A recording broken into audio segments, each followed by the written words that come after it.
السلام عليكم، اهلا بكم في حلقة جديدة وموضوع جديد. النهاردة حلقة جديدة من مواضيع تعديل الصور بالذكاء الاصطناعي. الحقيقة السلسلة دي ابتدت تكتر فيديوهاتها، والنهاردة انا معايا تعديل صور بالذكاء الاصطناعي ولكن للاندرويد ان شاء الله. السلسلة دي هتلاقيني مقدم لك كذا فيديو بكذا طريقة تقدر تعدل على الصور بالذكاء الاصطناعي. قدمت حلقة على الديسكورد للاندرويد وللايفون، وقدمت حلقة للايفون بس، والنهاردة ان شاء الله حلقة للاندرويد. ولكن انا قعدت ادور على تطبيقات كتيرة تكون مجانية وفي نفس الوقت تقدر انك انت تستخدمها بشكل يكون كويس.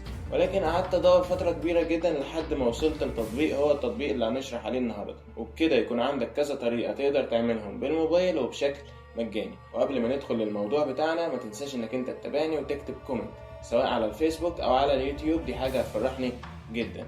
ويلا بينا نروح لموضوعنا. كل اللي معانا في التطبيق بتاعنا النهاردة انك انت بتفتح التطبيق عادي جدا، ومن علامة الزائد اللي في النص تحت وترفع اي صورة وشك يكون ظاهر فيها بشكل كويس. هو استخدامه سهل وبسيط، بيوفر لك مجموعة من الفلاتر تقدر انك انت تطبقها على صورتك بمجرد بس ما بتشوف اعلان بسيط، وده موجود في اغلب البرامج، يعني الموضوع مش جديد عليك. والفلاتر كلها بصراحة مش أحسن حاجة، ولكن في كذا فلتر بيبقى مميزين، خصوصا لو أنت رافع الصورة الجودة بتاعتها كويسة. يعني مثلا فلتر الكرتوني الصغير ده شكله كويس، وفلتر مثلا النيون ده شكله كويس. في فلاتر بقى كتيرة تقدر إنك أنت تعيش مع نفسك، والمميز إن التطبيق ده بيحدث نفسه كل فترة، فأنت الفلاتر اللي أنت هتشوفها هتتجدد وتقدر إنك أنت تعملها. زي ما قلت لك في الحلقة بتاعة الآيفون، لو عاوز تشيل العلامة المائية بتاعة التطبيق، كل اللي عليك انك انت هتخش من اي متصفح على ووتر مارك ريموفر، وهترفع الصورة اللي عليها العلامة المائية، وهو في اقل من نص دقيقة هيبتدي يشيلك العلامة المائية.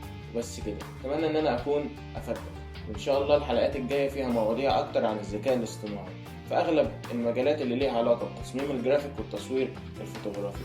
اتمنى بس ان انا اكون قدمت لكم حاجة تفيدكم. بس كده، ما تنساش اللايك والمتابعة والكومنت، هستنى رأيك عشان اعرف انت استفدت ولا لا. انا يحيى الشافعي، والسلام عليكم ورحمة الله وبركاته.